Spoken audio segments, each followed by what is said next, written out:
বাড়িতে বাচ্চা থাকলে মাকে কত কিছুই না ভেবে চিন্তে কাজ করতে হয়। খুব তাড়াতাড়ি আজকে ঘুম থেকে উঠে গিয়েছি। তার কারণটা হচ্ছে, দেখতেই পাচ্ছেন শ্যাম্পুটা জলে ভালো করে গুলে নিয়েছি। আমার খুব ভয় করে বাচ্চার পেট খারাপ, বমি, ডায়রিয়া এই জিনিসগুলোকে নিয়ে আমি খুবই চিন্তায় থাকি, কারণ বাচ্চা একদম খাওয়া দাওয়া বন্ধ করে দেয়। তো সেজন্য আমি সবগুলো দরজা জানলার আশেপাশে যে ঝুলগুলো থাকে সেগুলো ঝাড়াটা প্রতিদিনই হয়, কিন্তু মাসে একবার এই কাজটা করি। এই যে এইভাবে একেবারে শ্যাম্পু জলে ন্যাকড়া ভিজিয়ে ভিজিয়ে এই দেখুন পাশে আর একবার মুছেছি, সেই ধুলো ধুল সবই পড়ে আছে, সেইগুলো ভালো করে ঝেড়ে নিয়ে শ্যাম্পু দিয়ে খুব তাড়াতাড়ি করে মুছছি শ্যাম্পু জলে ভিজিয়ে কাপড়টা। তো এখানে অনেকটাই নোংরা বেরোচ্ছে। যদি সেরকম নোংরা হয়ে যায় তাহলে একবার জলটা চেঞ্জ করেও নেবেন।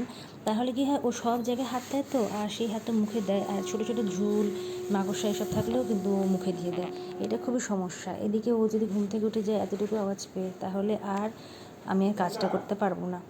তাই আমি একটু হাত চালিয়ে করে নিচ্ছি, কিন্তু যে বেডরুমটাতে ও শুয়ে আছে সেইটার দরজা জানালাটাই বাদ থেকে যাচ্ছে। বাকি মোটামুটি সব ঘরের সব দরজা জানলাই আমি করে ফেলেছি পরিষ্কার। যাই হোক, দেখতে থাকুন, আমি তাড়াতাড়ি এটা কমপ্লিট করে নিই। এটা যেহেতু বাইরের দিকের দরজা, তো বেশি একটু নোংরা, তাই একটু বেশি সময় লাগছে।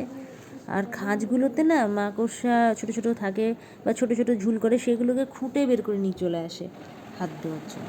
যাই হোক, আমি অনেকক্ষণ অপেক্ষা করার পরে দেখছি 9:45, মানে 9:45 বাজে, এদিকে সে এখনও উঠছে না। তো যাই জন্য আমি পুচকুটাকে, যদি উঠে তো উঠবে এরকম একটা চিন্তাভাবনা নিয়ে দরজাটা পরিষ্কার করছি। আর আস্তে আস্তেই করছিলাম, কিন্তু একটুখানি যে নবটা থাকে না দরজার, সেটাতে একটু আওয়াজ হয়ে গিয়েছিল, ব্যাস তাতেই খুট করে আওয়াজ হওয়াতেই ও উঠে গেল। আর এই যে এই দরজার খাঁজগুলো বিশেষ করে পরিষ্কার করতে হচ্ছে, এগুলো সরু সরু ঝুল আর মাকড়সা থেকে যায়। তো ওর মধ্যে আওয়াজ হয়েছে বলে ও সঙ্গে সঙ্গে নড়াচড়া শুরু করে দিয়েছে, আর আমি হাতের স্পিড বাড়িয়ে দিয়েছি যাতে তাড়াতাড়ি করে ফেলতে পারি। ভেবেছিলাম যে এরপর লাস্টে একটুখানি ডেটল জল একবারেই ন্যাকড়াটা ভিজিয়ে সবগুলো দরজা জানলায় মুছে ফেলবো, তাহলে একেবারেই পুরোপুরি ভালো হয়। এই কারণে ডেটল বাচ্চার জন্য শুধু না, মাকড়সার গন্ধটাতে অনেক দিন পর্যন্ত আসবে না সেইটার জন্য। তো কিন্তু সেইটা আর করে উঠতেই পারলাম না, কারণ হচ্ছে যে এবার মোছামুছি সব কমপ্লিট করা হয়ে গেছে।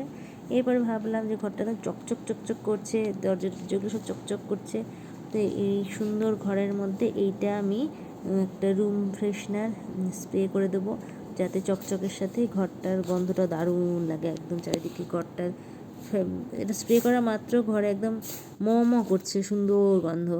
এই গন্ধটা হচ্ছে রজনীগন্ধা টাইপের গন্ধ। তো এরপরে বাচ্চা উঠে গেছে দেখে আমি গরমকালে ওকে সকালে ব্রেকফাস্টে কী দিই সেটা ভাবলাম শেয়ার করে দিই তোমাদের সাথে। তুমি উঠে গেছো।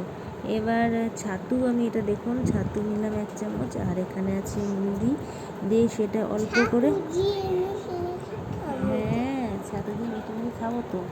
তো ও এটা খুব পছন্দ করে। তার সাথে নিয়ে নিলাম দই একটুখানি, তার সাথে নিয়ে নিলাম দই। এটা আমার ঘরে পাতা দই, টক দই। আমি বাচ্চাকে ঘরে পাতা দইই খাওয়াই। যদিও অনেকেই বলে যে 2 বছরের আগে গরুর দুধ না দিতে, কিন্তু দইটা আমি জিজ্ঞেস করেছিলাম, ডাক্তারবাবু বলেছেন যে হ্যাঁ দেওয়া যাবে। তো এই জন্য আমি এটা নিয়ে চলে এসেছি। তা আমি ড্রেসটা চেঞ্জ করে নিয়েছিলাম, তবুও আমার বাচ্চার কাছে যেতে একটু কেমন লাগছে যে গায়ে যদি মাকড়সা থাকে। তো আমি ওর বাবাকে একটু রিকোয়েস্ট করলাম যে তুমি এটা খাইয়ে দাও।